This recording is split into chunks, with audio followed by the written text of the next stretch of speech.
Hello everybody, it is Pseudo from MMOBuff, and I am joined by someone incredibly special, but I'll actually let him introduce himself, and if you wouldn't mind telling us a little bit about what you do. Hi, I'm Neil Thompson. I'm the Director of Art and Animation for BioWare in Edmonton, and I oversee the art and animation departments for the studio there. Right, so we're talking Dragon Age Inquisition, which most of you guys will know I'm kind of a little obsessed with. So let's start off with the very first question I have for you. All three of the Dragon Age games have rather distinct art styles, and this is something we're curious about. Does it tie more into the story, the design, or was it mostly technical progress that allowed for the different art changes to come in play? I think it's a combination of the two. Game development is all about change and embracing change, and as the hardware parameters are widened, we're able to do more effectively. With Inquisition, we also adopted the Frostbite engine. That allowed us to develop ideas that maybe we'd have been reluctant to do in the past due to limitations. But now we're able to present this wild, diverse, and very rich world for you. Which is kind of interesting because my next question is actually about Frostbite. Okay. Now, you've said that this has allowed you to do things that you didn't think were possible before, didn't have possible before. What we'd like to know is what are some of those things, but also sort of on the flip side, what were the difficulties you ran into trying to build this game in something that was mostly used for, say, shooters and racers as an engine? Yeah, that's a good question. I mean, we've had to, when we adopted Frostbite, we knew going into that we were going to have to write the RPG section of that engine from scratch almost, because obviously it has been used for Battlefield. But we knew it was a hugely impressive engine visually. I mean, we've seen what it could do on Battlefield, and we were excited to get our hands on it.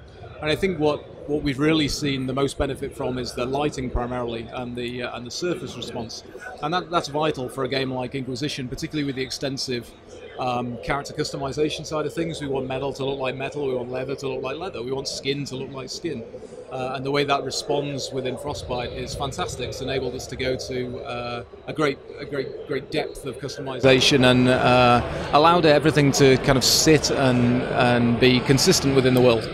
Excellent. See? So you've moved into having larger areas in Dragon Age Inquisition, which I find to be almost daunting considering the previous games that you guys have had. Now, as large areas are much more open than pretty much most BioWare games if you actually look at them all, what work has gone into making people notice the events that are happening around them? I mean, do you guys have help icons? Do you have like little question marks? I mean, we've seen a little bit of the UI from PAX, but yeah. And important aspects of your quests are highlighted in the UI so that you can kind of know in which direction you can go and search. But really, exploration is a core pillar of Inquisition. We want people to stray from the critical narrative path, because we've created this vast world. I mean, it's the biggest world by far that BioWare has ever produced in one of our games. And it's extremely rich and varied, and we want people to go and explore it. There's plenty of side quests for people to do if they choose to.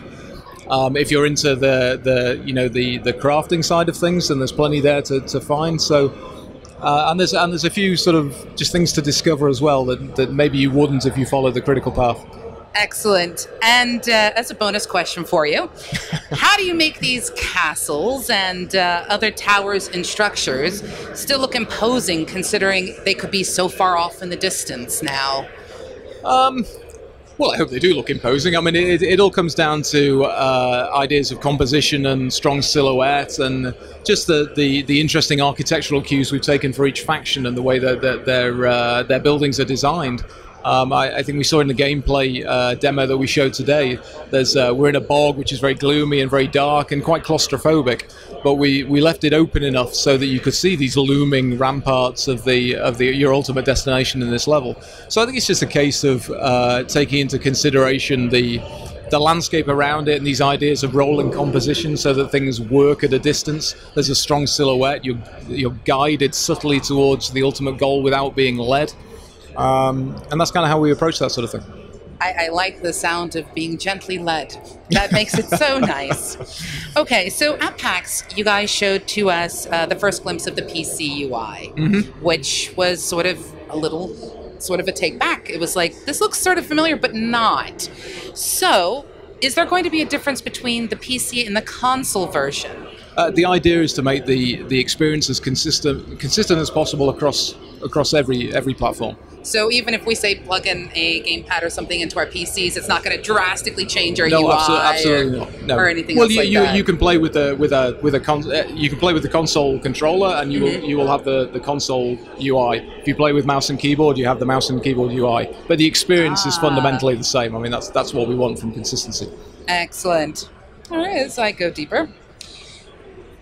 Now, this is kind of for a friend of mine because he felt a little uneasy after an encounter. Oh, okay. And he's really curious if there's going to be anything as gross as Dragon Age Origins Broodmother and the Dead Trenches in Dragon Age Inquisition. He really had nightmares after that, but he just wants to know because it made him feel wrong. Yes, yeah, but that's it was good, the style. It was the artistic work behind it. It sticks so vividly in the brain. Good. We've got some pretty interesting encounters in there. I don't want to say any more than that because that would give it away, right? But there are things that are going to be incredibly gross, obviously. Well, obviously, it's Dragon Age. It is Dragon Age. Awesome.